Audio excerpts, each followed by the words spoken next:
বিশালগড় দ্বাদশ শ্রেণী বিদ্যালয় থেকে নিখোঁজ অষ্টম শ্রেণীতে পড়ুয়া নাবালিকা ছাত্রী রবিবার দুপুরে বিশালগড় মহিলা থানায় অভিযোগ দায়ের করে পরিবারের সদস্যরা।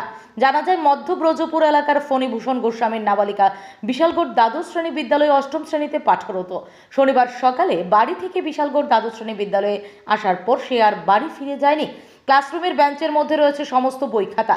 পরিবারের সদস্যরা নাবালিকা ছাত্রীকে না পেয়ে অবশেষে বিশালগড় থানায় একটি নিখোঁজ মামলা দায়ের করেন। বিশালগড় মহিলা থানার পুলিশ উক্ত ঘটনা তদন্তে নেমে এলাকারই সাগর ভৌমিক নামে এক যুবকের নাম উঠে আসে পুলিশের কাছে। নাবালিকার নিখোঁজ হয়ে যাওয়ার বিষয়ে সাগর ভৌমিক জড়িত রয়েছে বলে জানা যায়।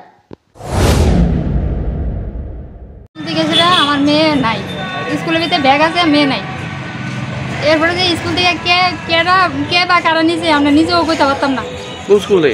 জাঙ্গাইলে স্কুল। নাম কি মেয়ে? নন্দিতা গোস্বামী। বয়স কত? 14 বছর। থানাতে জানাইছেন? হ্যাঁ জানাইছি। কি কইছে? থানাতে তারা কইছে মানে তারা লোক পাঠাইছে, তার বাড়িতে উঠে পাইছে না। তার বাবার মোবাইলও যে ছেলে এই কাজ করছে মনে করো জানা শুনছে, তার মোবাইলও সুইচ অফ, তার বাবার মোবাইলও সুইচ অফ। আপনার বাড়ি কোনখানে? মধ্যবজুগু। মধ্যবজুগু? হ্যাঁ বিশালগড় মধ্যবজুগু। হ্যাঁ বিশালগড় মধ্যবজুগু। পুলিশ গেছে, পুলিশ একবার দুইবার গেছে, গিয়ে সেরা হেরার বাড়ি ঘরে কারোর পাইছে না। নাম কি? ছেলের নাম কি? এমনিতে ছেলের নাম সাগর ভৌমিক। কোনখানে বাড়ি? মধ্যবজুগু। আমাদের বাড়ির দূরেই বাড়ি। ব্যুরো রিপোর্ট, আজ ভারত লাইভ 24 আওয়ার্স।